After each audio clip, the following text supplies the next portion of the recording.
עכשיו אני צריך לתת לו, למה כל הכיפופים הללו בשביל לתת פה קצת חומר שהוא יודע לזוז למעלה למטה בצדדים, שיהיה לו מאיפה להתפתח. אוקיי? ואז אני אומר זה שיהיה לו לאן נצטח, בדרך כלל זה בנקה. אוקיי? ואחר כך אני יכול למעשה לעשות את העבודות שלי. עכשיו, פה מה שהם עשו, הם שמו רשת. די, נשמע זה לא אני, זה הכיסא. אני יכול לשים רשת, מה שהם עשו, הם שמו רשת. אוקיי? XPF בשביל לתפוס את תזוזות, שככה ייתן קצת בידוד לכל הסיפור. אז יש לנו כך שלמעשה הוא מייצר חלקות עם שיפוע, שיש לו שיפוע מסוים, ואז כאן יהיה לי כל השכבות,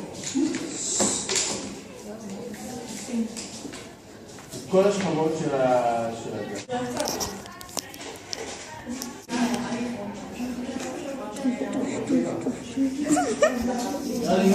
זה למעשה טוב.